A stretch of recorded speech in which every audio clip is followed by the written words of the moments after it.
United States of America. A flag with beautiful colors, white, red, and blue that symbolizes liberty.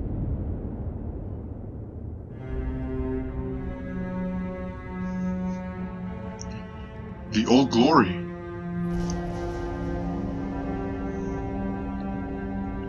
And a United Nation.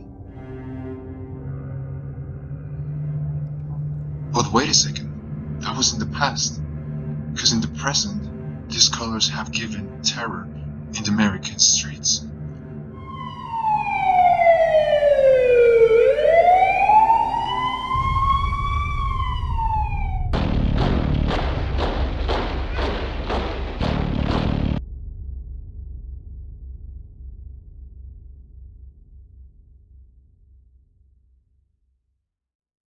United States criminal justice system and the racism at its foundation and the impact that has nationally on communities of color everywhere, black and brown communities.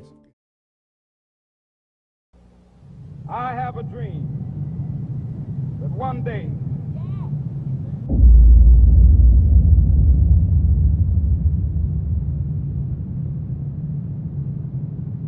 this nation will rise up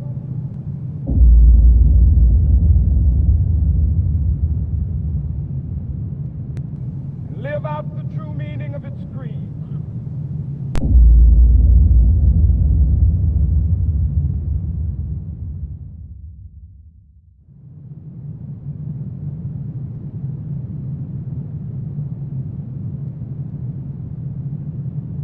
These truths to be self-evident that all men are created equal.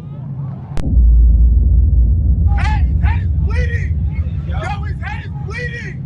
I got you dead, fighting, you racist! That my four little children will one day live in a nation where they will not be judged by the color of their skin, but by the content of their character.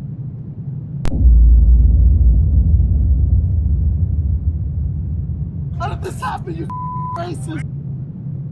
With this faith, we will be able to transform the jangling discords of our nation into a beautiful symphony of brotherhood.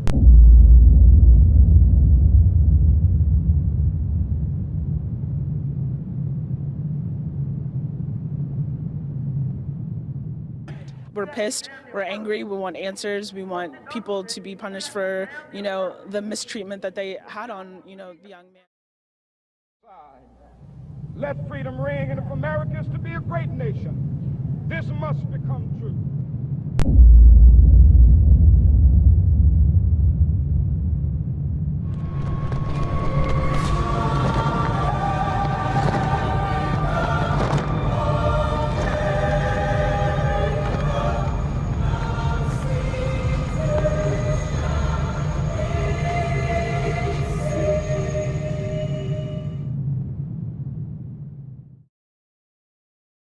Other police forces, from other law enforcement agents, and we feel that before demonstrations can cease, something must be done to end this kind of unnecessary abuse of police power and what we see as outright police brutality. They broke his arm, then they shot him 7 times from the neck to the torso, and it was not right.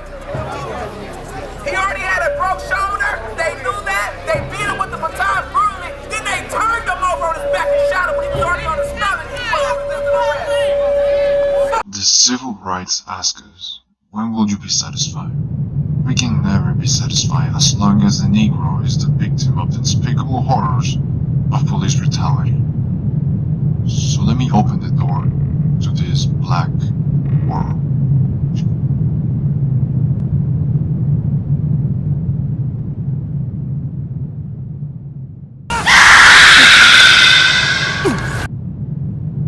This is our reality.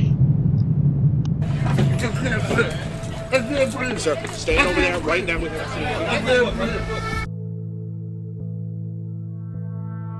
We're confused.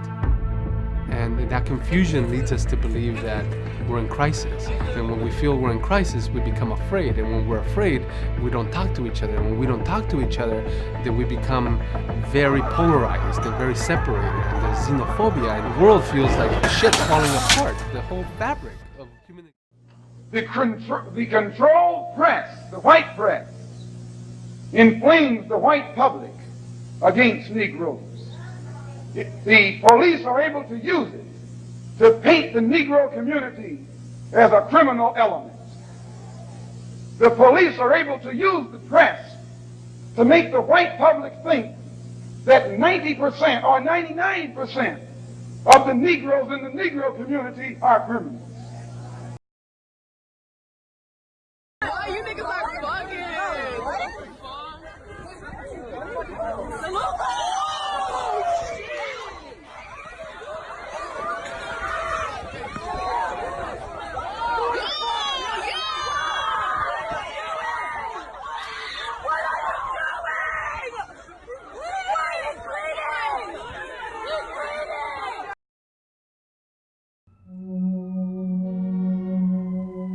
You gotta know what you're getting into. This is not a game. You think I want to watch the police? Oh, there's a cop. You would get over. Right?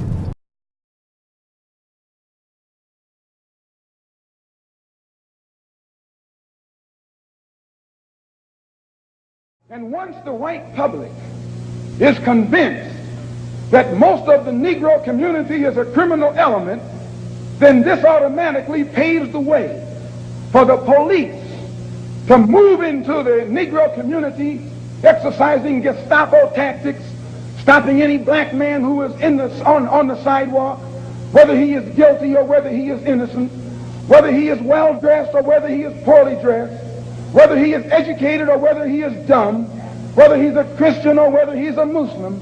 As long as he is black and a member of the Negro community, the white public thinks that the white policeman is justified in going in there and trampling on that man's civil rights and on that man's human rights. Once the police have convinced the white public that the so-called Negro community is a criminal element, they can go in and question, brutalize, murder unarmed, innocent Negroes, and the white public is gullible enough to back them up. This makes the Negro community a police state. This makes the Negro neighborhood a police state. It's the most heavily patrolled. It has more police in it than any other neighborhood, yet it has more crime in it than any other neighborhood. How can you have more cops and more crime? Why? It shows you that the cops must be in cahoots with the criminals.